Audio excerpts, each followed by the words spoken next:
बच्चों, I am Rashmi your maths teacher. I hope you all are good. तो आज इस वीडियो में हम बात करेंगे कुछ ऐसी मिस्टेक्स जो आप जाकर एग्जाम में कर देते हो जिससे कि आपके मार्क्स कट जाते हैं। जैसा कि हम सभी लोग जानते हैं कि इस बार हमारे एग्जाम दो फेज में हो रहे, टर्म 1 टर्म 2। टर्म 1 हमारा पूरा का पूरा एमसीक्यू बेस्ड होने वाला है।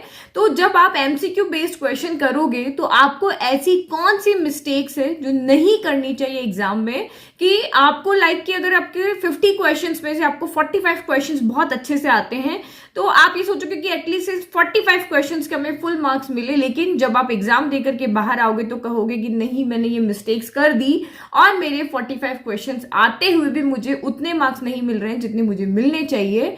तो आप ये सोचोगे काश मैंने जो मिस्टेक्स की है वो कोई मुझे पहले से बता देता तो मैं वो गलतियां वहां पर नहीं करता, जिससे कि मेरे जो क्वेश्चन मुझे आते हैं एटलीस्ट उनके मार्क्स तो मुझे पूरे के पूरे मिल जाते। तो इस वीडियो में आज हम उन्हीं मिस्टेक्स की बात करते हैं जो कॉमनली बहुत सारे बच्चे करते हैं। ये नहीं कि एक दो बच्चे करते हैं, बहुत से बच्चे इन मिस्टेक्स को एग्जाम में करके आते हैं और बाद में पछताते हैं।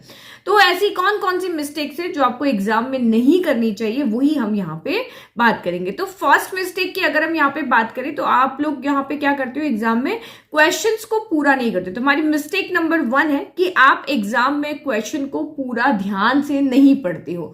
अब क्वेश्चन को आपको आता है लेकिन आपने एग्जाम में क्वेश्चन को पूरा ध्यान से नहीं पढ़ा, आधा अधूरा पढ़ के एक्साइटेड हो गए कि यार ये क्वेश्चन तो मुझे बहुत अच्छे से आता है, और जो क्वेश्चन आपने समझा वो ऑप्शन वहां पर अवेलेबल भी है। मतलब जो क्वेश्चन अभी एग्जांपल बताऊंगी तो वो आप उस रॉन्ग को वहां पर टिक कर दोगे और आपका क्वेश्चन आते हुए भी आप वहां पे उसको क्या हो जाएगा, 0 नंबर मिलेगा, क्योंकि आपने जो सोचा वो ऑप्शन वहां पर है बट एक्चुअल में वो ऑप्शन नहीं है जो कि आपको टिक करना चाहिए था।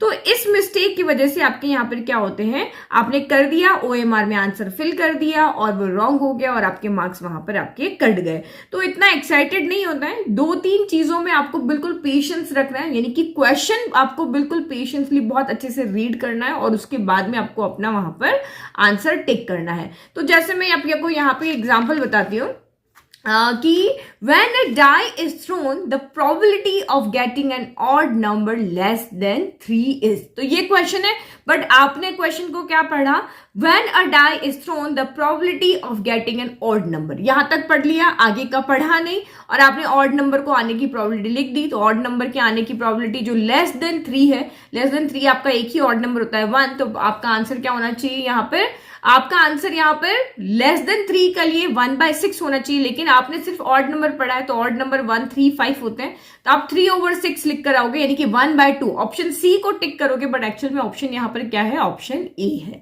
तो ये चीजों का आपको वहां पर ध्यान रखना है। फिर सेकंड थिंग, बहुत से क्वेश्चंस ऐसे हैं स्टार्टिंग के चैप्टर्स के जहां पर ये सेकंड पॉइंट आपका यहाँ पर है कि आपको कैलकुलेशन वाले जब भी पार्ट आता है तो आपको उसको कैलकुलेशन अगेन हमेशा करके देखनी, एक बार में कॉन्फिडेंस में नहीं हो जाना। जो भी आपने वहां पे मल्टीप्लाई किया है, डिवीजन किया है, उसको एक बार रीचेक आप फिर से करो, रीकैलकुलेट आप यहां पर फिर से कर लो। तो ये आपको वहां पर क्या होगा, कुछ कुछ आंसर्स क्या होते हैं, बहुत पास पास होते हैं, मतलब उनके अंदर ज्यादा डिफरेंस नहीं होता है। लाइक कि आपको एक ऑप्शन दिया हुआ 2.38, दूसरा दिया 2.60 और सी ऑप्शन दिया है 3.30 और डी दिया है 3.98। तो देखो कितना 2.38 और 2.60 में कितना कम डिफरेंस है। तो इस तरह के आंसर्स जब भी वहां पर है तो आप कैलकुलेशन एग्जैक्ट निकाल करके देखो कि यहां कोई मिस्टेक हुई है कि नहीं हुई है। तो आपको अपनी कैलकुलेशन को इस तरह के क्वेश्चंस में हमेशा क्या करना है, रीचेक करना है। सारे नहीं, जहां पे आंसर बहुत नियर हो, जहां पे आइडिया नहीं लगा पा रहे हो, तो वहां पे आपको पूरी की पूरी अच्छे से कैलकुलेशन करनी है, पाई की वैल्यू भी रखनी है, ठीक से रख करके उसको सॉल्व करना है। फिर तीसरी मिस्टेक आप यहाँ पे क्या करते हो कि आप ज्यादा से ज्यादा सैंपल पेपर को नहीं सॉल्व करते। मतलब आप क्या करते हो, पढ़ रहे हो, आप यूट्यूब से पढ़ रहे हो, कहीं से भी बुक्स ला करके पढ़ रहे हो, बस पढ़ते जा रहे हो पढ़ते जा रहे हो, चैप्टर खोला, आज का टारगेट ये है, ये पहला चैप्टर करना है, ये दूसरा करना है, उसके एमसीक्यू सॉल्व करते जा रहे हो। लेकिन आप यहाँ पे क्या गड़बड़ कर रहे हो, आप सैंपल पेपर की प्रैक्टिस नहीं कर रहे हो। तो देखो सैंपल पेपर प्रैक्टिस करना क्यों जरूरी होता है, पहला पॉइंट तो है कि आपको एग्जाम के पैटर्न के बारे में पता चलता है कि एग्जाम में किस तरह के क्वेश्चन आएंगे, सेक्शन ए में कितने आएंगे, बी में कितने आएंगे, सी में कितने आएंगे, और दूसरा सैंपल पेपर की प्रैक्टिस हम इसलिए करते हैं कि सिर्फ पढ़ते रहना, लेकिन सही वे में पढ़ना ही होता है। हमें एग्जाम में जाकर के अपना पेपर जो होता है वो लिमिटेड टाइम में करना होता है। मतलब 90 मिनट हमें दिए हैं तो हमने अपना पेपर 90 मिनट में ही सॉल्व करना है। तो पेपर ईजी आया तो आपका हो जाएगा, लेकिन अगर पेपर थोड़ा लेंदी आया तो आपका वो क्वेश्चन आते हुए भी आप छोड़ के आ जाओगे और आपको वहां पर उसको नहीं कर पाओगे पूरा पेपर आते हुए भी। तो इसके लिए हमें पहले से प्रिपेयर होना, इसीलिए सैंपल पेपर मार्केट में आते हैं कि आप अपने टाइम लिमिट की प्रैक्टिस करो। टाइम लिमिट की प्रैक्टिस मतलब उस पेपर को लेकर के बैठ जाओ, 90 मिनट में उसको सॉल्व करने की कोशिश करो। तो एटलीस्ट अगर आप 5 से 6 सैंपल पेपर की अच्छे से प्रैक्टिस करके एग्जाम में जाओगे तो चाहे पेपर ईजी है चाहे टफ है, आप पहले से टाइम मैनेजमेंट की प्रैक्टिस करके गए हो तो आपका वहां पे कुछ भी पार्ट मिस नहीं होना है। आप पूरा पेपर अच्छे से अटेंड करके आओगे, ओएमआर शीट को भी अच्छे से ध्यान से फिल करके आओगे। तो सैंपल पेपर को प्रैक्टिस करने के लिए हमारे पास बहुत सारे बेनिफिट है कि एक तो आपको यहां पर क्या हो जाएगा कि आपको आपकी प्रिपरेशन का भी पता चलेगा कि मेरे को ये क्वेश्चन आते हैं या नहीं आते हैं, किस तरह के टॉपिक में अभी मेरा और पढ़ना है। और दूसरा आपकी टाइम की प्रैक्टिस हो जाएगी, आपकी एग्जाम में कभी भी लैक ऑफ टाइम आप वहां पर फील नहीं करोगे, हमेशा कॉन्फिडेंट रहोगे कि यस मैंने प्रैक्टिस की है तो मैं अपना पेपर टाइम में पूरा फिनिश कर दूंगा।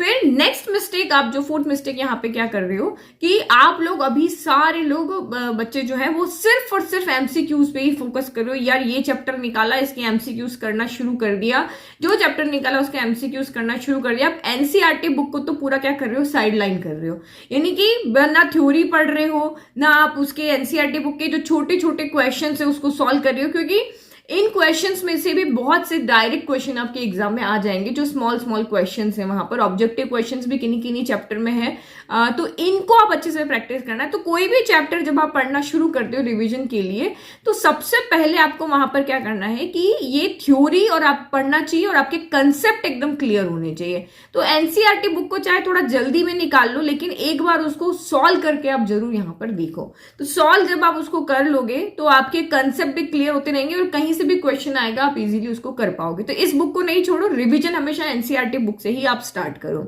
फिर नेक्स्ट आपके पास्ट ईयर क्वेश्चंस, चाहे 5 साल के या 3 साल के, जितने भी आप सॉल्व कर सको, क्योंकि अभी तक के लास्ट ईयर के क्वेश्चंस में आपका एक सेक्शन ए भी होता था जहां पे ऑब्जेक्टिव क्वेश्चन या 1 मार्क के क्वेश्चंस आते थे। तो आप यहाँ पे ये देख लो कि लास्ट अगर हम 5 साल के पेपर सॉल्व करते हैं तो मेरे को लगता है कि 10 एटलीस्ट 8 से 10 क्वेश्चन आपके उन पेपर्स में से डायरेक्ट एग्जाम में आ जाएंगे, क्योंकि आपका एग्जाम का पैटर्न चेंज हुआ है। क्वेश्चन तो वही सब आने वाले हैं, तो उन क्वेश्चंस में से, क्योंकि बार बार वो क्वेश्चंस भी रिपीट होते हैं, तो उन क्वेश्चंस को भी आप वहां पे देखो जो ऑब्जेक्टिव आपके बन रहे हैं लास्ट 5 ईयर्स में, 1 मार्क के क्वेश्चंस जो भी आपके बन रहे हैं, आप उनको अच्छे से प्रैक्टिस कर लो, क्योंकि कहीं ना कहीं उसमें 5 से 10 क्वेश्चन आपके एग्जाम में सीधे के सीधे आएंगे। थोड़ा बहुत आपका नंबर ऊपर नीचे चेंज कर देंगे, लेकिन वहां से क्वेश्चन आपके जरूर आएंगे।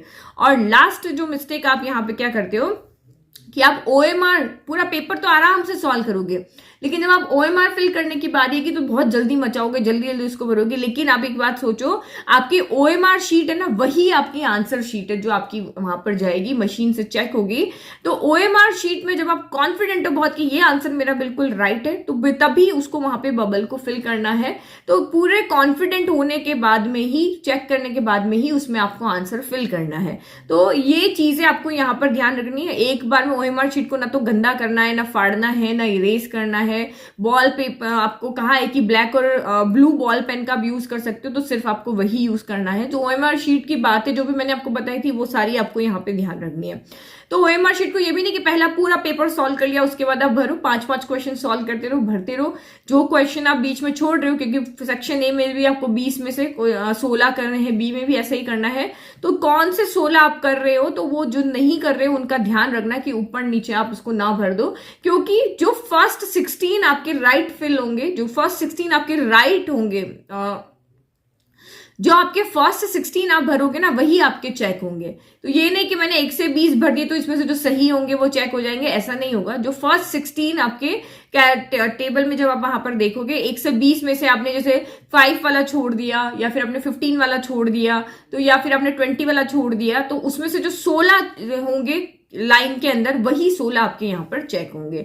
तो ये बातों का अगर आप ध्यान रखोगे तो आप डेफिनेटली आप 40 आउट ऑफ 40 स्कोर करोगे। आई होप आपको ये मिस्टेक्स जो आप नहीं करोगे, तो इन 4-5 मिस्टेक्स को आप लिख करके अपने टेबल के सामने चिपका दो कि हमें एग्जाम में ये मिस्टेक नहीं करनी। और आप सैम्पल पेपर जब सॉल्व करते हो तब OMR की भी प्रैक्टिस करते रहो, ताकि आप एग्जाम में कॉन्फिडेंट रहो कि हमने प्रैक्टिस कर रखी है तो हम इसको इजीली फिल कर पाएंगे। ओके, आई होप आपको ये जो मैंने इस वीडियो में आपको इन्फॉर्मेशन दी है ये आपको अच्छे से समझ में आई। Thank you.